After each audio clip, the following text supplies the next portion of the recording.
No programa Momento de Decisão de hoje, você vai conhecer a trajetória de um publicitário que marcou a história do mercado mineiro com campanhas criativas.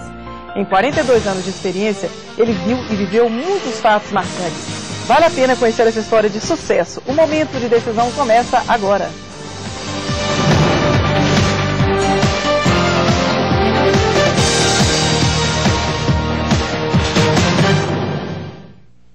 Ele nasceu no interior de Minas. Na adolescência, entrou para o seminário e passou 10 anos adquirindo ampla formação acadêmica. O encontro com a publicidade foi provocado pela curiosidade e ele foi contratado para trabalhar em uma das maiores agências de propaganda do mundo. Na vida pessoal, ele cultiva um casamento de 37 anos e um amor pelos 7 filhos. Está conosco Edgar Melo, fundador da agência Asa Comunicação e, mais recentemente, um gourmet assumido.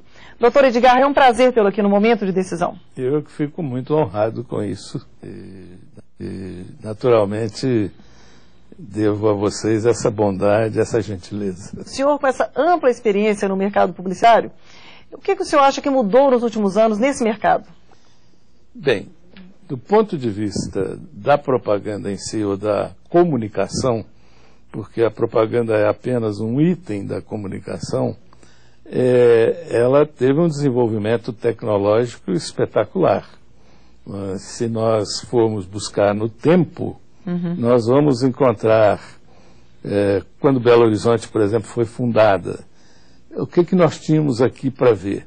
Geralmente, quando se faz uma aglomeração de pessoas, geralmente aparecem os literatos e logo fazem um jornalzinho, uma revista, e foi o que apareceu em Belo Horizonte. Tinha os seus pequenos jornais para aquela comunidade que trabalhou e fez crescer Belo Horizonte. Fez inaugurar também. Pois bem, depois disso, só em 1920, é que foi aparecer o rádio. Aí já foi uma transformação espetacular, porque nós que tínhamos, aqueles que tinham da época, queriam conhecer alguma coisa, eles precisavam ir à banca de jornal ou à banca de revista para ter alguma coisa de notícia, de leitura. No momento que o rádio chegou, ele começou a fazer uma intercomunicação mundial. Não é? E, além de tudo, uma iniciativa de entrar na sua casa e levar a notícia, levar a música, levar depois a novela, que foi já uma segunda etapa do rádio. O acesso ao conhecimento era bem diferente, né? Bem diferente, porque fazia-se comunicação você tendo um desenhista e um redator. O desenhista porque os jornais não tinham boa impressão, e então geralmente não publicavam fotos. Entendi, e nem a fotografia era tão desenvolvida assim. Então você tinha que ter um bom desenhista. Bom desenhista. Então você acha que o profissional, então, naquela época, ele tinha que ser mais especializado pelo fato de ter um trabalho tão artesanal? Sem dúvida. O desenhista era a peça fundamental dentro do nosso negócio. Hoje ele tem que ser mais tecnológico, seria mais isso? Tecnológico, ele tem que dominar mais a máquina, o computador. Sim. Evidentemente, o computador, como dizem, ele é burro, mas ele precisa ter uma pessoa inteligente atrás dele. E aí, de repente, a pessoa tem que até ser mais criativa, né? Porque com sem tanta dúvida, técnica, né? A pessoa porque tem isso também. Tem recursos, mas a pessoa precisa ser muito criativa para utilizar os meios que o computador coloca à disposição dele. E não deixar a coisa ficar muito assim engessada, muito padronizada, né? Exatamente. E nós temos visto nos últimos tempos isso aparecer, né? Cada momento você vê muita coisa muito truque, né? Que você não poderia fazer nos outros tempos. Eles aparecem na televisão feitos pelo computador. Quando o senhor estava no seminário, o senhor já pensava em ser publicitário ou o senhor realmente queria ser padre? Eu pensava em ser padre. Como é que foi essa mudança? Era um desejo de toda mãe daquela época ter um filho padre, doutor ou engenheiro. E minha mãe achou que eu deveria ser um padre. Evidentemente, a gente ficando naquele ambiente, eu sou um virginiano, de forma que eu tenho, graças a Deus, sou calmo, tranquilo, e vou gostando das coisas.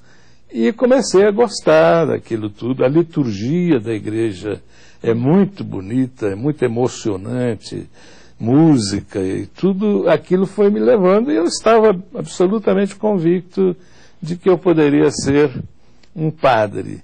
Sim. E eu até me lembro o Roberto Campos, que ele também foi seminarista, né?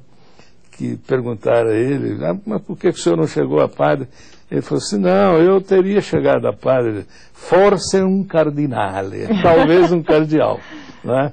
Mas quando deu a juventude, 20 anos, aí eu achei que não era a minha vocação. Entendi. E eu queria fazer jornalismo. Como eu tinha recebido uma boa...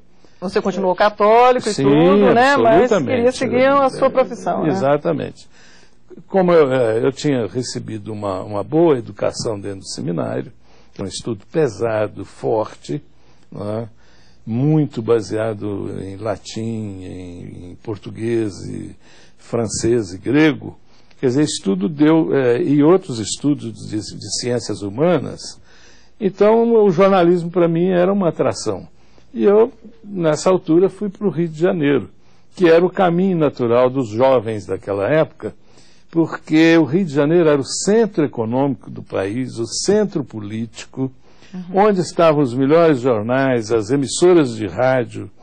Onde se tomava as grandes decisões. Exatamente. Quem não se lembra da Rádio Nacional, da Rádio Tupi, que atingiu o país inteiro. Então, eu me fascinei com isso e fui para o Rio de Janeiro. E entrei para o Jornal, que era do Assis Chateaubriand, que é de saudosa memória, porque foi um homem absolutamente empreendedor, um homem que trouxe progresso para a imprensa e depois para a televisão, porque ele foi o primeiro que instalou uma televisão no país, que foi a TV Tupi de São Paulo, e logo em seguida a TV Tupi do Rio de Janeiro, certo. E já 5 anos depois a TV Itacolomi aqui. Né? E lá no Rio, então, você trabalhava... Eu trabalhei 3 anos no O Jornal, depois eu fui para a redação da Rádio Tupi. Como a Rádio Tupi funcionava ao mesmo tempo com a TV Tupi, no mesmo prédio, eu achei alguma porta aberta para entrar para a redação da televisão. E isso me deu uma oportunidade muito grande, certo. Porque redação em veículos de comunicação ela tem 3 ou 4 estilos. O jornal, por exemplo, é um veículo que você escreve com muito mais minúcias, com mais informação. Né? A redação de televisão já é um pouco diferente, a de rádio também. Então tudo isso era importante. E foi bom que eu pude absorver essas coisas todas. Né? E logo eu encontrei uma oportunidade de me mudar de veículos de comunicação para uma agência de propaganda. Entendi. Né? Aí você viu o outro lado, né? O lado da pessoa que está ali criando e tudo, uma peça, né? A outra área, né? A outra área, inteiramente diferente. Porque a televisão, como a propaganda até aquela época, ela era feita por um redator e um desenhista. Só? A partir deste momento, porque o texto de rádio, ou o jingle, ou o spot, um redator faz.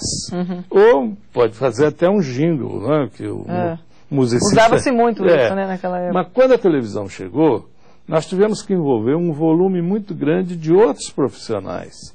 Pessoas que gostassem de cinema, que gostassem de produção gráfica e de vários outros...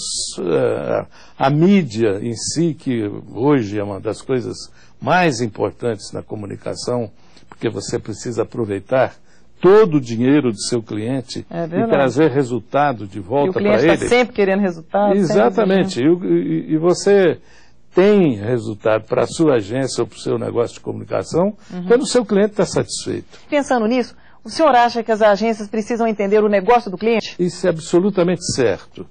É uma recomendação... muita gente não gosta de receber conselho. Eu digo, não é conselho, é sugestão. Não é? A pessoa está informada sobre todas as coisas do seu cliente.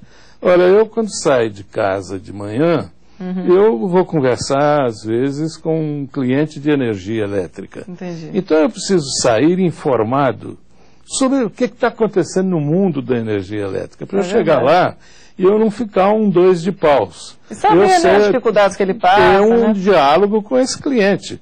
Só está acontecendo isso, saiu aquilo outro, né?